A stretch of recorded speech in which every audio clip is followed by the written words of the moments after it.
Hi, I'm Melinda, the founder of Lessons Up, a career accelerator platform to help people advance their careers, land jobs, work towards raises, promotions, strategize their path to leadership. We have a lot of conversations about networking, relationship building, and lately, how to navigate professional conversations at work.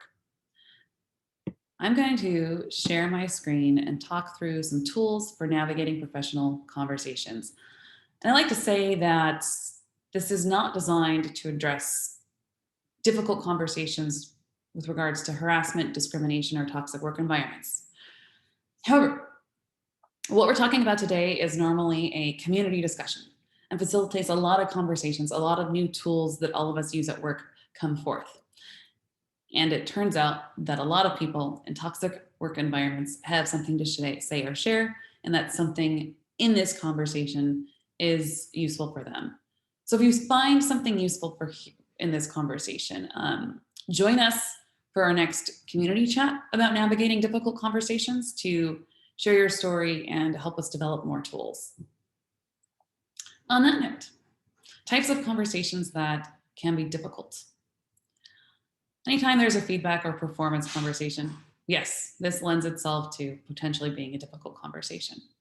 But negotiations, trade offs, discussing risks, organizational changes at work, project changes, ownership changes, and there's so many other common situations at work that lend themselves to being difficult conversations.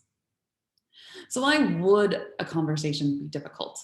This is especially important if you're the person who is starting a conversation that may be difficult for someone else and maybe you don't realize it. But there is a potential to feel unseen, unheard, misunderstood, especially as projects and ownership change, right? Unrecognized, undervalued, like you're losing something, like someone just doesn't get it. And there's so much more that can happen during these conversations, right? So we're working towards awareness. If we understand the types of conversations that lend themselves to potentially being difficult and what might happen and what feelings might result, we have the opportunity to equip ourselves beforehand by just having that awareness. And once we have that awareness, we can get into tools, right? So as you go into a conversation that has the opportunity to be difficult, you can think beforehand, okay, well, maybe this is going to be difficult, but I can look for the opportunity to learn something valuable. I can get feedback. I can look for opportunities to improve. Maybe I'll be able to impress the person I'm talking to. Maybe I can surprise them with my reaction.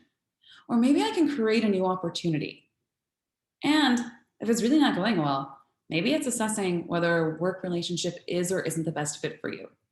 And this just helps depersonalize it. If you realize that this is a conversation and this is a person that makes me feel these things, I can just categorize it that way.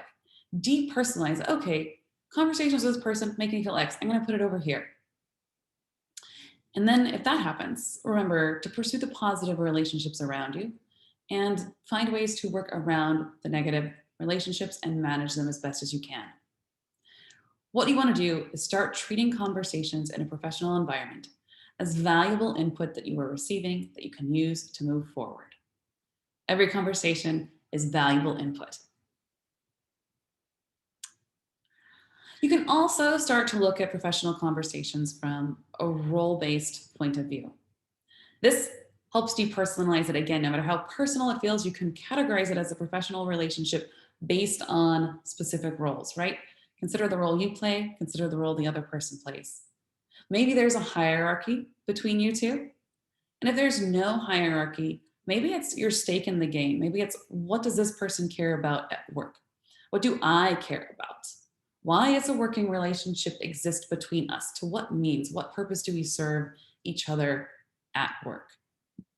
And what does winning at work look like for each person involved?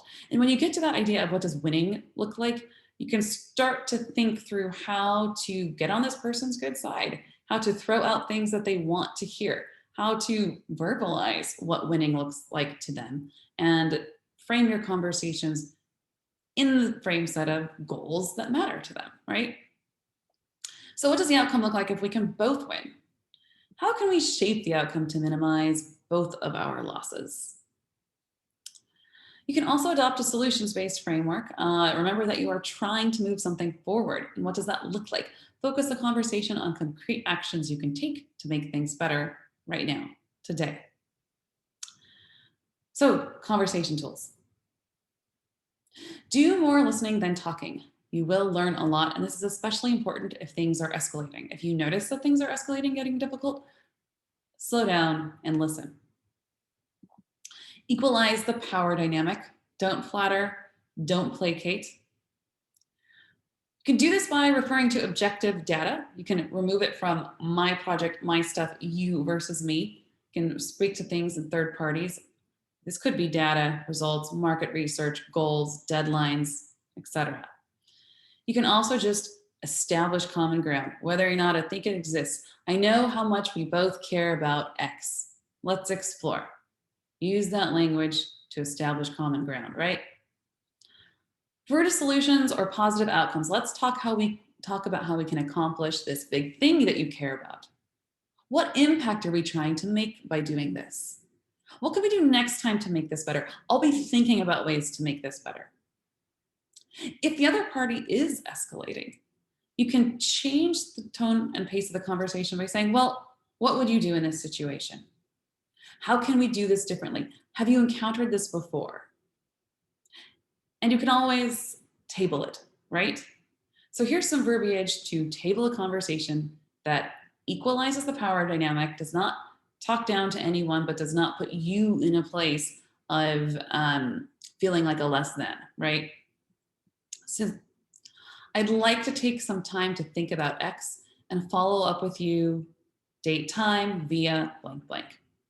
This assures the person that the issue is important, but it doesn't tell them that they're right. It doesn't set expectations that any specific thing will happen. It is just, I'd like to take some time to think about it. I'll get back to you on. I take feedback seriously, so I'd like to think about this and get back to you tomorrow via email. This is especially important if someone just told you feedback that totally threw you off guard and you have no idea how to address it and they're sitting there waiting for an answer. I take feedback seriously. I'd like to think about this and get back to you tomorrow. I appreciate that X is important to you. I'd like to think about this and get back to you. You can use these tools in conversations to stop the current conversation, empower both you and the other person, and follow up. No one is going to feel, well, hopefully, people might, you never know what people are going to feel, but the verbiage does not state specific expectations, right? So bring it back to just general conversation flow. If things aren't going well, you can come back and just review the agenda. Remember what we're here to discuss. And if there's no agenda, you can take a minute to create one. And at any point, you can stop a conversation and do some agenda setting. Okay, I'd like to talk about X because. Is there anything else that you would like to talk about? I want to make sure we address X, Y, and Z. What did you want to address today? And then keep the conversation focused on the project, what moving forward means, what this person can offer you, what you can offer them. And it is always best to have specific goals or asks in mind, so come back to those common goals if things are getting difficult, right? And then wrap up the conversation.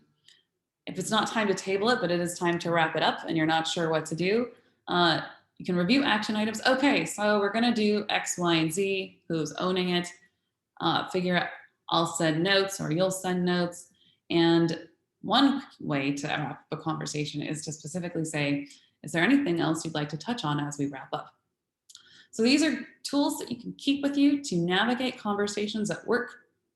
And come join us the next time we have this conversation, because a lot of new tools and stories come forth that help all of us. Thank you.